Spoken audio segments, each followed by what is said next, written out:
The war had been short, too short. The Galactic Empire invaded Earth's outer colonies in less than 2 weeks. Their fleets blotted out the stars and their mechanized legions crushed resistance on Luna, Titan, and Europa with ease. Humanity, once feared across the stars, had seemingly grown old, soft, and scattered. On the battlefield of New Alaska, the Empire found him, an old man, battered and bloodied, in tattered Earth Federation armor. He was captured without resistance. "Bring the relic," laughed General Zyron, a four-armed Zenthari commander. "Perhaps he remembers how to fight."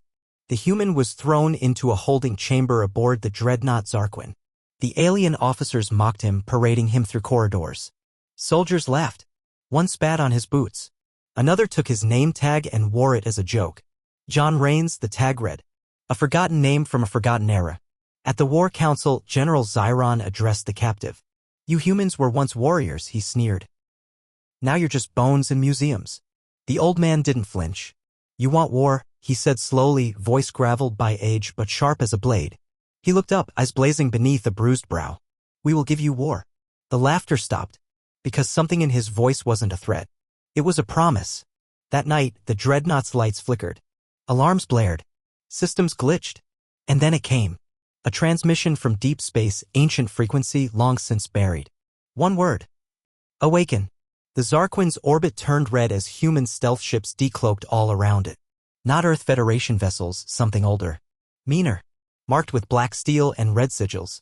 Legacy fleets. The kind of warships built when humanity wasn't trying to make peace, when it was preparing for the end of days. General Zyron watched in disbelief as his fleet began exploding, one ship at a time. Where did they come from? No one had answers. Because the humans weren't using standard hyperspace routes. They were punching through dark corridors, uncharted folds of spacetime only madness or desperation would explore. And they weren't alone. They brought the old guard. Veterans from the long-forgotten Earth Wars. Augmented. Hardened. Men and women who never stopped training, never stopped hating. Like John Rains. The prison cell opened. The guards were already dead. John Rains stepped over them. Armor now powered. Pulse rifle humming with life. On his shoulder, the old Earth flag. On his face, the calm of a man who'd waited a long, long time. He entered the bridge of the Zarquin like a ghost from hell.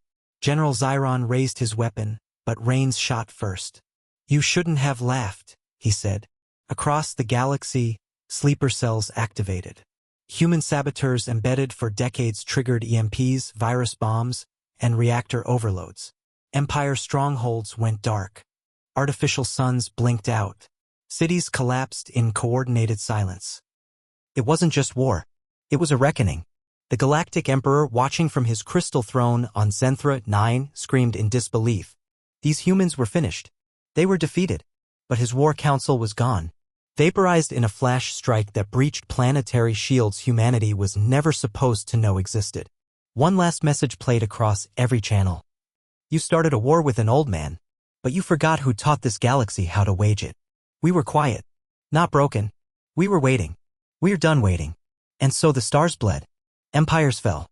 And somewhere, walking through the ruins of the once mighty galactic throne world, John Rains lit a cigar, looked to the burning sky, and whispered, "Told you."